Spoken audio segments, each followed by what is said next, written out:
You were a hunter-gatherer 13,000 years ago. No supermarkets, no refrigerators, no Uber Eats. You live in a cave in what will one day become Israel. You are surrounded by people you actually like, which, let's be honest, is rarer than we think even today. You've been walking all day. Your feet hurt. You have no concept of expensive shoes, which is genuinely the only improvement over modern life. One day, someone finds some grain sitting in a wet stone mortar. It has been sitting there for a little too long. It smells weird. It looks bubbly. Something has clearly happened to it. Something biological, something mysterious. And for reasons that defy all logic, and every survival instinct a sensible primate should have, someone decides to drink it anyway. That person is possibly the most important human who ever lived, because that accident changed everything. Not just parties or wine at Christmas dinner, but everything. Civilization, agriculture, religion, writing, the entire architecture of human social life. So, when did ancient humans first drink alcohol? And more importantly, why did we even start? Buckle up.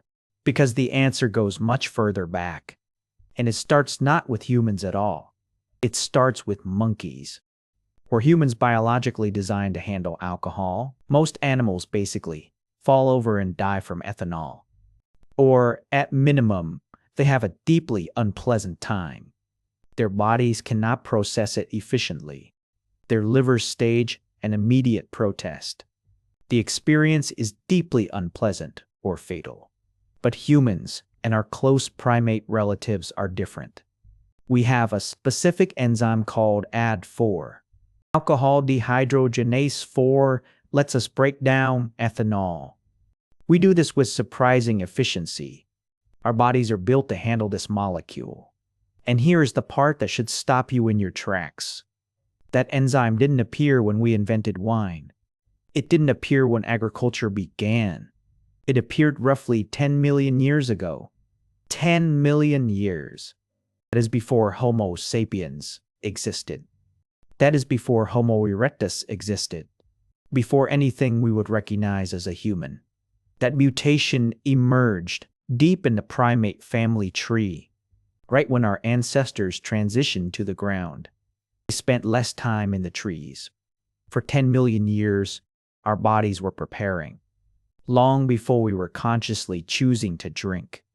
Biologist Robert Dudley spent 25 years studying why. He developed a theory with a great name. He calls it the drunken monkey hypothesis. The idea is elegant in its simplicity. Our ancient primate ancestors ate fruit, enormous quantities of fruit. Fruit was a primary calorie source for millions of years. And fruit, when it gets perfectly ripe, ferments. Yeast naturally land on the surface of the fruit. They consume the sugars inside, and they produce ethanol as a byproduct. The fruit starts to smell faintly of alcohol. Every time a primate found ripe fruit, it found ethanol. The smell of ethanol wasn't a warning sign. It was a beacon. It meant maximum ripeness and sweetness. It meant maximum caloric value. It meant eat this now before it's gone. Ancestors who ignored the smell missed easy calories. The ones who followed the smell survived longer. They had more offspring and passed the preference down. A preference for alcohol became baked into our nervous system. We were selected by evolution to enjoy the smell of booze. This is not a character flaw or weakness. This is 10 million years of adaptation working perfectly. You literally cannot blame yourself. The drunken monkey hypothesis has been tested. Researchers studied wild black-handed spider monkeys in Panama. They collected the fruit these animals chose to eat. The preferred fruit contained 1 to 2% alcohol. This was a natural result of fermentation. Scientists analyzed urine samples from these monkeys. They found secondary metabolites of ethanol, proof that they were actively metabolizing it.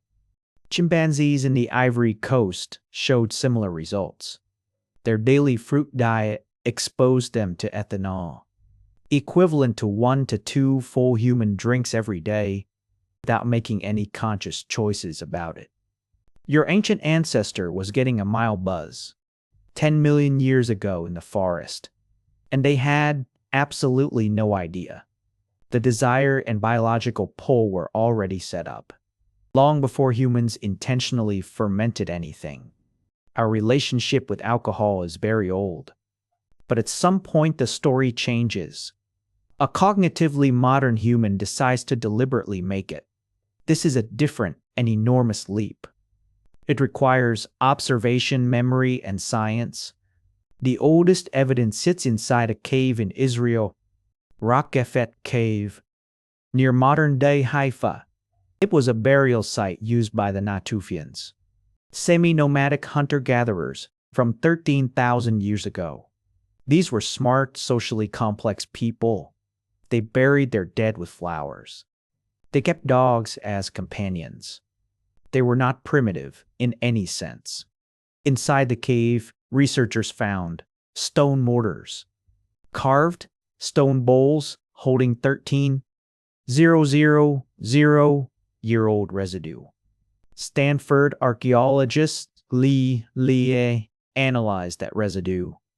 The picture that emerged was unambiguous. They had been making beer.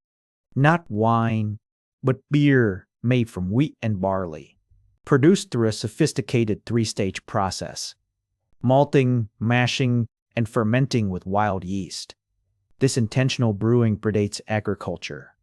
The Natufians were not farmers. They gathered wild grain from the landscape, and they used some of it to make beer for their dead. This fueled the beer before bread hypothesis. Did we start farming for bread or for beer? Archaeologist Brian Hayden champions the beer hypothesis. The desire for beer motivated the agricultural revolution. Why would nomads suddenly decide to stay in one place? To guarantee a reliable supply of beer, a calorie-dense, safe, and intoxicating beverage, used at communal feasts and to honor the dead. This idea remains deeply controversial. Many argue bread and nutrition came first, but the Natufian discovery provides powerful evidence. The desire to make alcohol predates organized farming. The oldest beer was made by nomadic cave dwellers. From the beginning, alcohol was sacred. After the Natufians, the record fills up quickly. Jump 4,000 years forward to 7,000 BE. We arrive in Jiahu, a Neolithic village in China. Patrick McGovern analyzed residues in pottery jars. He found a 9,000-year-old mixed fermented beverage: rice, honey, hawthorn, fruit, and grapes. An ancient cocktail from the Yellow River Valley. Meanwhile, in Georgia, wine production began 8,000 years ago. Clay storage jars bore signatures of grape fermentation. This is currently the oldest confirmed wine. Georgia still makes wine in berry clay vessels. Also in China, Guiotou had rice beer 9,000 years ago. They discovered mold-based fermentation starters. This technique predates written records by thousands of years. It is the direct ancestor of sake and baijiu. These cultures discovered fermentation independently. China, Georgia, and the Mediterranean had no contact. We are fundamentally fermentation curious. Mesopotamia turned alcohol into a bureaucratic system. Sumerians, Akkadians, and Babylonians recorded beer. Godin Tepe shows beer production from 3,500 BC. Sumerian workers received daily rations of beer. Beer was currency, wages, and medicine. They created Ninkasi, the goddess of beer. The hymn to Ninkasi contains a brewing recipe. The Code of Hammurabi regulated beer quality. Egypt built pyramids on beer rations. Wine was prestige, reserved for pharaohs and gods. Royal tombs contain labeled wine jars with vintages. Egyptian beer was attributed to Osiris, god of resurrection. Alcohol was always tied to ritual and the sacred. It was a doorway to touch something larger. We didn't invent it to forget our problems. We discovered it to mark the moments that matter: birth, death, harvest, and community. Our genetic machinery was laid 10 million years ago. Our bodies were shaped by finding fermented fruit. The first intentional brewing was 13,000 years ago. A continuous chain of fermentation knowledge, connecting a Neolithic vessel to every modern bar. Next time you have a drink, appreciate its weight. It connects you to a hunter-gatherer in a cave.